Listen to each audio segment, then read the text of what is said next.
दोस्तों इंडिया के डेवलपमेंट में इंडिया रेलवे के साथ साथ मेट्रो ट्रेन का भी आपको एक सबसे बड़ा योगदान जो है देखने को मिलेगा। आपने कई बार दिल्ली मेट्रो के बारे में सुना होगा, उसमें ट्रेवल किया होगा। आपने मुंबई लोकल्स के बारे में सुना होगा, ट्रेवल किया होगा। मुंबई लोकल्स को तो मुंबई की जो है जान कहा जाता है। अगर मुंबई में अगर एक भी दिन लोकल ना चले तो बहुत सारा काम जो है रुक जाए। एक तरीके से आप ये कह सकते हो कि पूरा मुंबई जो है बंद हो सकता है, क्योंकि पूरा मुंबई जो है वो सिर्फ और सिर्फ लोकल पे डिपेंडेंट है। लेकिन कहीं न कहीं सरकार जो है मेट्रो की तरफ भी शिफ्ट हो रही है। उसका सिंपली रीज़न यहाँ पे ये है कि भीड़ बहुत ज़्यादा हो जाती है और इसको कम करने के लिए मुंबई मेट्रो का भी जो है काम चल रहा है।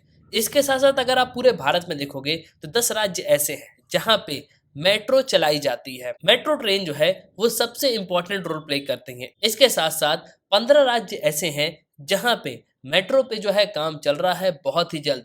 कई सारे राज्यों में, कई सारी सिटीज़ में जो मेट्रोज़ है उसको जो है बिल्कुल यहाँ पे शुरू कर दिया जाएगा। लेकिन आखिरकार ये मेट्रो की शुरुआत हुई कहाँ से थी? कैसे जो है इसका कॉन्सेप्ट आया था? इसके साथ-साथ हाल ही में वेस्ट बंगाल की कैपिटल कोलकाता में फर्स्ट अंडर वाटर जो मेट्रो है वो चलाई गई। और देखिए जिस तरीके से इंजीनियर्स ने इस पूरे मेट्रो रेल को जो है डेवलप किया है वो अपने आप में एक मार्वलस इंजीनियरिंग है। नदी के नीचे ट्रेन का जो है रूट बना के रखा गया है, जिससे जो ट्रैफिक है उसको जो है हम कम कर पाएँ। इसके साथ-साथ एक जगह से दूसरी जगह पहुँचने में पहले जहाँ 1.5 घंटा लगता था, अब जो है वो सफ़र आप सिर्फ़ 10 से 15 मिनट में जो है कर सकते हो। लेकिन आखिरकार ये सब कैसे पॉसिबल हुआ? आज के इस वीडियो में आपको बहुत कुछ जानने को मिलेगा। So hello everyone, welcome to world updates. मैं हूं शशांक लखेरा। दोस्तों सबसे पहले आपको समझना होगा कोलकाता को।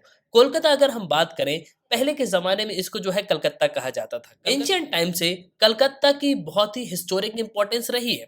और इसके साथ-साथ फ्रीडम मूवमेंट की अगर हम बात करें तो बहुत सारे आंदोलन जो है आपको कोलकाता से ही देखने को मिलेगी। इनफैक्ट बैरकपुर 1857 का जो रिवॉल्ट हुआ था, इसके साथ-साथ 1857 के रिवॉल्ट में आपने मंगल पांडे के बारे में बिल्कुल सुना होगा और बैरकपुर के बारे में भी सुना होगा। तो वो जगह भी आपको जो है वेस्ट बंगाल पे ही देखने को मिलेगी। और दोस्तों कलकत्ता वही शहर है जो कि एक समय भारत की राजधानी रहा। बाद में जो है कलकत्ता से दिल्ली जो है राजधानी को शिफ्ट कर दिया गया। अगर हम ब्रिटिश टाइम की बात करें तो ब्रिटिश टाइम में भी कोलकाता का एक बहुत ही इंपॉर्टेंट रोल आपको देखने को मिलेगा। इसके साथ-साथ अगर हम प्रेज़ेंट की बात करें तो आज भी वेस्ट बंगाल आपको जो है सबसे टॉप पे देखने को मिलेगा। वेस्ट बंगाल इंडिया की जीडीपी में एक अच्छा खासा कंट्रीब्यूशन करता है। दोस्तों अगर हम बात करें भारत की जीडीपी की, तो भारत की जीडीपी में सबसे पहला जो स्टेट है वो आपको महाराष्ट्र देखने को मिलेगा। महाराष्ट्र लगभग 28 लाख करोड़ रुपए जो है जीडीपी होल्ड करता है। मतलब इतना हिस्सा जो है महाराष्ट्र सरकार से जो है आता है, मतलब महाराष्ट्र से जो है पैसा आता है। दूसरा है तमिलनाडु, तीसरा है उत्तर प्रदेश, चौथा है गुजरात, पांचवा है कर्नाटक और फिर है वेस्ट बंगाल। वेस्ट बंगाल लगभग 12 लाख करोड़ रुपए जो है ये जीडीपी में इनका जो है कंट्रीब्यूशन है।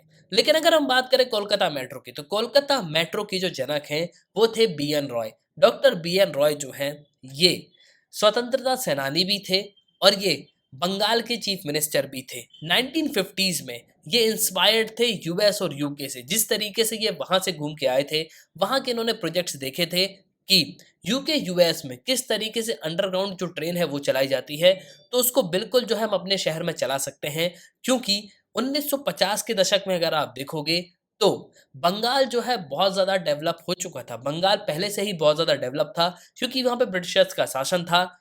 इस वजह से बंगाल की पॉपुलेशन जो है दिन-ब-दिन बढ़ती जा रही थी। और सबसे इम्पोर्टेंट बात यहाँ पे ये थी कि रोड्स का एरिया बहुत ज़्यादा कम था, क्योंकि यहाँ पे रिवर्स आपको बहुत ज़्यादा देखने को मिलेंगी, तो रोड्स का एरिया बहुत ज़्यादा कम था। इस वजह से इनके पास सिर्फ एक ही ऑप्शन था कि हम जो है मेट्रो रेल को डेवलप करें। 1950 के दशक में बी.एन. रॉय के मन में ये आइडिया था कि बिल्कुल बंगाल में जो है हम मेट्रो को चला सकते हैं, लेकिन 1950 में ये सपना जो है पूरा नहीं हो पाया। और दोस्तों बंगाल में सबसे बड़ी प्रॉब्लम ये थी कि पॉपुलेशन दिन ब दिन बढ़ रही थी। पब्लिक ट्रांसपोर्ट को और ऐड करना जो है सरकार के लिए पॉसिबल नहीं था, क्योंकि सड़क में जगह नहीं थी। अगर और भी बसेस ऐड करते तो भी जो है जगह नहीं थी। पॉपुलेशन दिन ब दिन बढ़ती जा रही थी। तो इस वजह से सरकार के पास सिर्फ एक ही ऑप्शन था कि हम जल्द से जल्द जो है अंडरग्राउंड मेट्रो को चालू कर दें, जिससे जो है आने वाले समय में जो पॉपुलेशन इंक्रीज होगी और लोग जो है इजीली जो है ट्रैवल कर पाएंगे। लेकिन देखिए ये इतना आसान भी नहीं था, क्योंकि अगर आप उस समय के भारत को देखोगे तो एक उभरता हुआ भारत था। उस समय हमारे पास उतने पैसे भी नहीं थे। भारत की सरकार बिल्कुल यहाँ पे अपने पूरे प्रयास कर रही थी अपने देश को बिल्डअप करने में। आप स्थिति देख लेना, 1947 से लेके अभी जो है हम सिर्फ 1960 तक ही आए हैं। इन सालों में भारत की सरकार ने पूरी कोशिश करी कि हम किसी ना किसी तरीके से अपने आप को स्टेबल कर पाएं। लेकिन फाइनली 1969 में एमटीपी यानी कि जो मेट्रो रेल कॉरपोरेशन है उसका जो है फॉर्मेशन किया जाता है और कलकत्ता में मेट्रो का काम जो है शुरू किया जाता है। लेकिन देखिए अभी सिर्फ काम शुरू हुआ था, अभी भी बहुत सारी प्रॉब्लम्स आ रही थी। तो यूएसएसआर और जर्मनी से जो है कांटेक्ट किया गया। वहां से जो है इंजीनियर्स आए, उन्होंने कहा कि आप जो है 5 लेन बिल्कुल डेवलप कर सकते हो, लेकिन बंगाल के पास फंड जो है उतना नहीं था, तो 3 लेन का जो है काम शुरू किया गया। 1969 से ये पूरा काम जो है शुरू हुआ था और फाइनली 1984 तक आते आते मेट्रो को जो है डेवलप किया गया। अंडरग्राउंड मेट्रो रेल जो है वो शुरू की गई। एक तरीके से बंगाल के लिए गेम चेंजर थी, क्योंकि देखिए पॉपुलेशन दिन बर दिन जो है बढ़ती जा रही थी और ऑप्शन यहाँ पे कुछ भी नहीं था। इस वजह से 1984 में ही बंगाल को जो है मेट्रो मिल गई थी। अब आप सोच के देखिए, आज जो है कई सारे लोग मेट्रो में बैठते हैं। 1984 में ही कलकत्ता में जो है मेट्रो को शुरू कर दिया गया था। लेकिन अभी अगर हम प्रेजेंट की बात करें तो इस समय भारत की पहली जो अंडर वाटर मेट्रो है वो जो है कोलकाता में शुरू करी गई है। ये हुगली रिवर पे जो है बनाई गई है। और देखिए एक तरीके से जो वेस्ट बंगाल की कैपिटल है कलकत्ता को ये हावड़ा से जो है जोड़ेगी। आपको पता होगा कि बंगाल में जो नदियां हैं वो आपको बहुत ज़्यादा देखने को मिलेंगी। इस वजह से पूरा बंगाल का जो एरिया है ना, वहाँ पे आपको रोड्स उतनी ज़्यादा देखने को नहीं मिलेंगी। इस वजह से अंडरग्राउंड मेट्रो की जो है ज़रूरत बिल्कुल समझ में आ रही थी।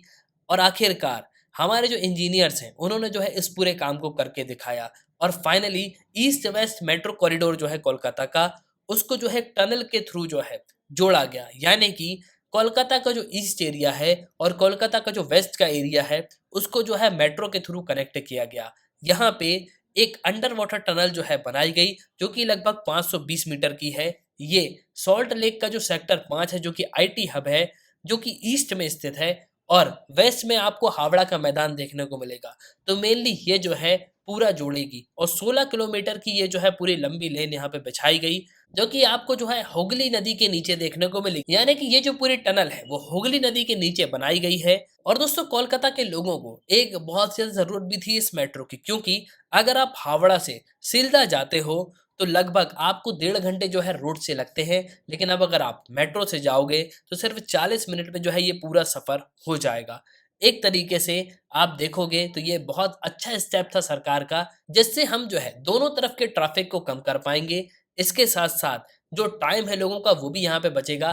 पहले लोग के 1.5 घंटे यहाँ पे लगते थे, लेकिन अब जो है सिर्फ 40 मिनट में वो जो है ईस्ट टू वेस्ट यहाँ पे सफर कर पाएंगे। इसके साथ साथ बिजनेस में भी जो है काफी ज्यादा एक्सपांशन मिलेगा। आप सोच के देखिए, जहाँ पे पब्लिक को पहुंचने में 1 घंटे से 1.5 घंटे लगते हैं, वहां पे अब सिर्फ वो 40 मिनट पे पहुंच पाएंगे। तो आप सोच के देखिए कि जो सामान है यानी कि जो ट्रांसपोर्टेशन है वो कितनी जल्दी जो है यहाँ पे हो पाएगा। आप जो छोटा मोटा सामान है वो भी जो है आप इस ट्रेन से जो है यहाँ पे पहुंचा सकते हो। कोलकाता के लोगों को ये मेट्रो जो है और ज्यादा बेनिफिट देगी। एट लास्ट आई होप कि आपको जो है बिल्कुल फर्स्ट अंडर वाटर मेट्रो के बारे में जान के बहुत ही प्राउड फील हुआ होगा। तो एट लास्ट आई होप कि आपको जो है इस वीडियो में काफी कुछ जानने को मिला होगा। आप अपने ओपिनियन लिखिएगा जरूर। इसी के साथ ये तंत्र इस वीडियो का सुनने के लिए बहुत धन्यवाद। जय हिंद, जय भारत।